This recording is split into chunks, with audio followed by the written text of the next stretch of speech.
All right, guys. Yeah, another beautiful day.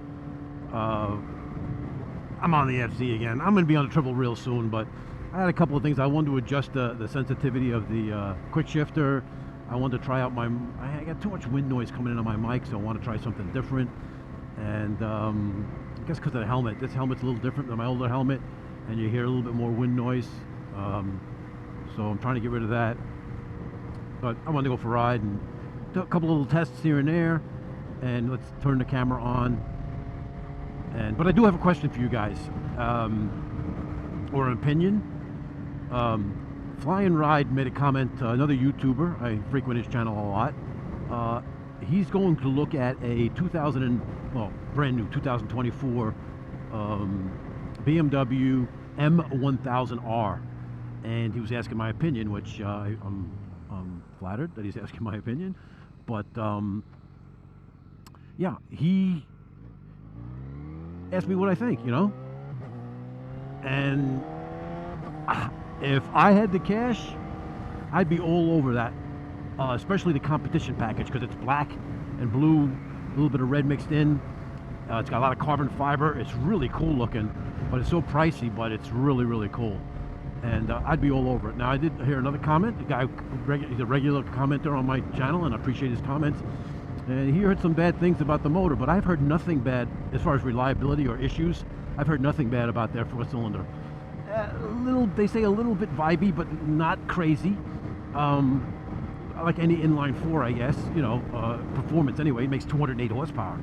So, yeah, I'm thinking if I had the cash to buy that, I'd be buying a heartbeat. And if you're looking for something power, and basically it's a sport bike without clip-ons. I mean, it's just it's an absolute beast. The bike is an absolute beast. My favorite road.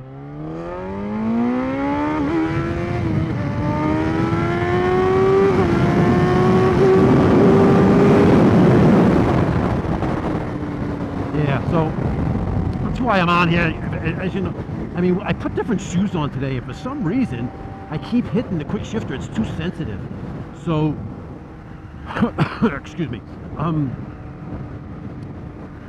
it wasn't like that the other day when I was out riding with my buddies. Everything was fine. But now it just seems to, like, I don't know if it's the shoe or what it is, but it's just too sensitive. So that's another reason I'm out here. But what's your opinion, guys? Is a 208 horsepower naked bike. Now it's got no fairing on it. It's got no clip-ons, so it's a lot more comfortable. But when you get to high speed, it's probably not as comfortable because it's just an absolute beast. I don't know what the limited speed limits on it, but I love the bike. I just think it's a cool bike. And from what I think Revzilla did a review on it, Daily Rider, Zach, and he was overall impressed with the comfort of the bike. He thought the bike, with that kind of power and everything, he thought the bike was super, super comfy. Yeah, I think it's just these shoes the way they are, but I'm going to have to take the sensitivity out of this anyway. So he thought it was a really comfortable bike, and I think it's cool. Fly and Ride. I think he's supposed to look at it today. I'd be all over that bike. If that was in right now, if I had the cash flow for that kind of bike, I'd have that bike in a heartbeat. It's just a cool bike. It just looks cool, plenty of power. And then I heard you can get another tune. It comes with the higher RPM tune from the factory, where I think it goes to 14,000, or you can go with the high torque tune, which gives you a little bit more mid-range, because they say supposedly there's like a flat spot around 6,000. I mean, relatively speaking, I mean, it's still fast. It's just, it just comes on like gangbusters after that. Or you can have the torque, which I think goes to 12,000, but it's just linear all the way through. So, I mean, he's recommended people go for the torque.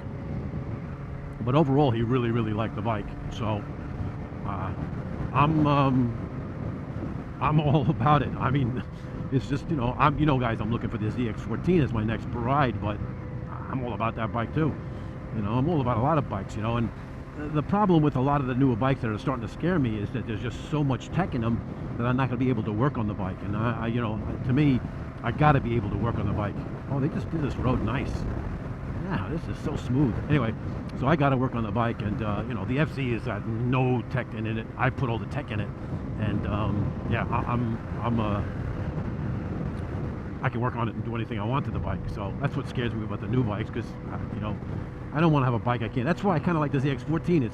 It's missing one thing that I would love to have is cruise control, but it's got very little tech on it, and so it's, you know, it's not that it's the easiest bike to work on. In fact, the Hayabusa, same type of bike, is easier to work on overall than a ZX14. It's just because of the way the motor sits in the frame and the way the frame is.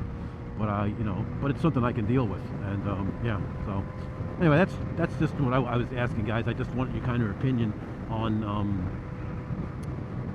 what do you think about that M1000S? I mean, I'm sorry, M1000R with the competition package. I think it's like 27,000. So I'm sure you're going to go out the door about over 30,000 easily. But is it overkill? Is it a cool bike? Is it something you would buy if you could afford it?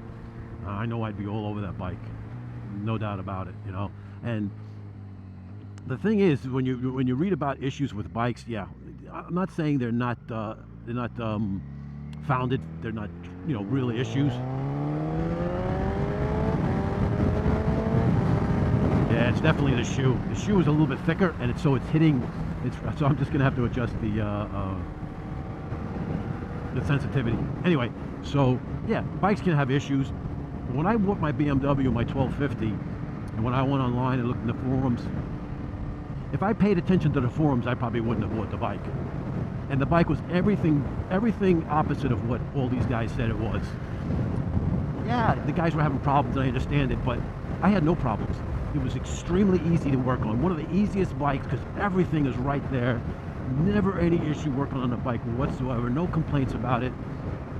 The only complaint I had about the bike was the ticking noise it had, you know, when it was warmed up, which was an easy fix. Yeah, expensive, but it was an easy fix. And that was it. Otherwise, it was fast. It rode beautifully, handled beautifully, and at 20,000 miles, I had no issues with the bike whatsoever. Of course, I regret selling it because I regret selling every bike I've ever had. But it's a good bike, and you know, so people try to scare you away, and I've heard a lot more positive about the BMW 1000 engine than I heard negatives. So Fly and Ride, go for it, bud. Really appreciate if you could get back and make a video about it, and I'd love to hear what your feelings about the bike are. Totally different from everything you got, because this guy's got a Harley Davidson and a 1250 GS. You know, total opposite bikes.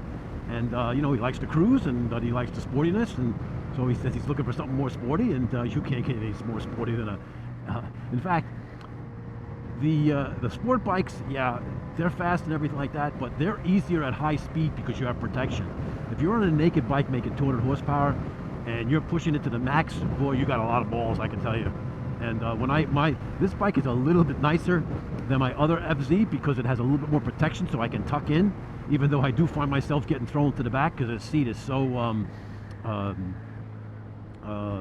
slippery.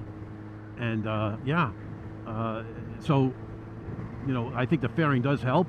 So yeah, so if you're on a naked bike, you know, whether it's the Ducati Street Fighter or any of the naked bikes with 200 horsepower, you know, was it the H2?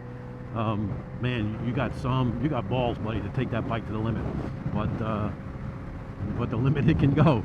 So yeah, so yeah, that's it, guys. It was just a short trip. As you guys, I don't know if you guys noticed the road I'm taking, but it's always to the lake when I just want to chill, and I want to do a quick video, ask you guys an opinion about a crazy, you know, fast bike. Is it worth it to have a bike like that on the street, or if it's in your wheelhouse to buy, do you buy it? I mean, to me, I'm recommending buy, you know. It's a cool bike, you know, and I think go for it. So yeah, so I guess that's it. Short video. What my dog leg turn here.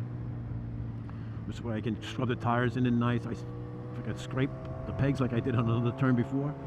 But yeah, there it does it again. I'm just definitely have to adjust this for the way home. Anyway, guys, that's it for now. It's, like I said, short video, and looking forward to Fly and Ride's review on the 2024 M1000R with the competition package. Later, guys.